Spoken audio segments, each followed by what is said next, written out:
Marty's Garden is all about compost worms, composting, farming worms indoors and out, and growing some of the most awesome food around. You can learn how by clicking the subscribe button and hitting the bell so you don't miss any of my videos. Welcome to the Marty's Garden Show.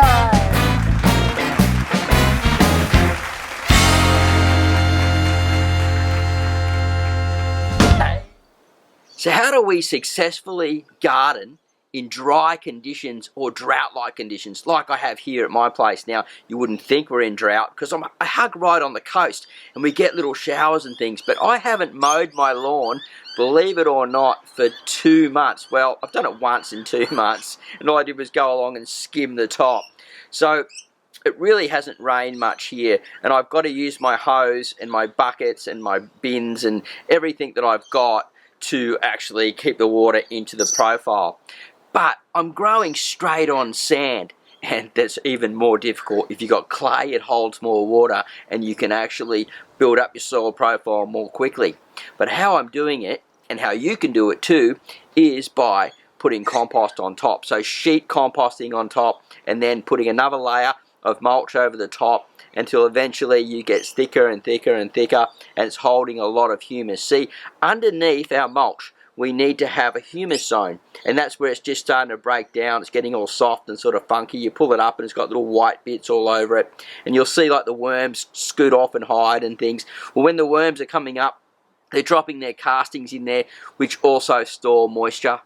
Everything that's actually manuring in there, because it's all doing that, is storing moisture as well, and you're building up your soil profile, which I like to call the soil bank.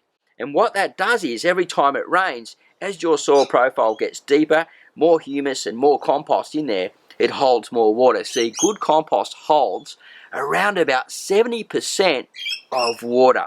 So every time it rains, we want to hold that water, we want to store it, and we want to allow it to plants just like this. My little papaya, well, I was going to say my little papaya, my big papaya, which is about, I think about 14 months old now.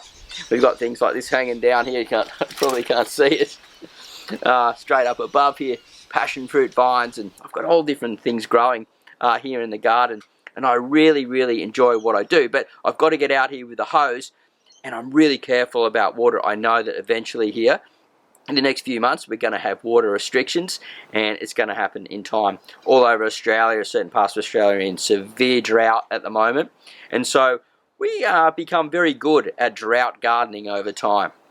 But how we can do it ourselves and how you can do it and prepare for the future in case dry times come, or you want to save more water because you know that water is precious, you need to start composting on site, and you need to start worm farming on site, because the worms will actually create the biology and the castings, which then again will store more moisture.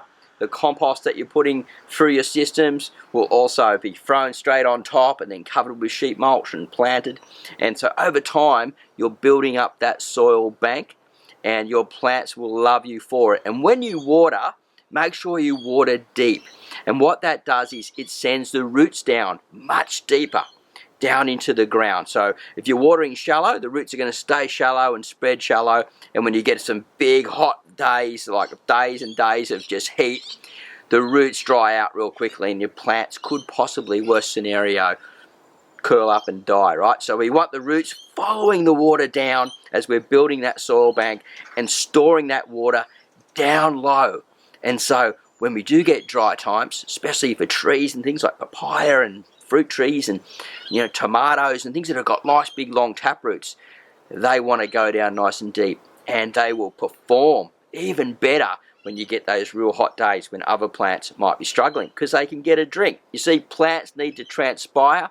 That's their sweat, so they're actually like letting that liquid out of their leaves, and if they can sump up enough from out of the ground as the heat's coming down, they'll grow and just boom and boom and boom. So I recommend that if you're not composting, get into it, get hold of some compost if you can't compost at home, and start building up your soil profile over time. You'll be really surprised at how well it works, and you also suppress the weeds at the same time. Alright, I'm Marty Ware from Marty's Garden. Keep watching the show, plenty more videos on the way. Have a great day, happy gardening, and we'll see you at the next video real soon. Bye for now.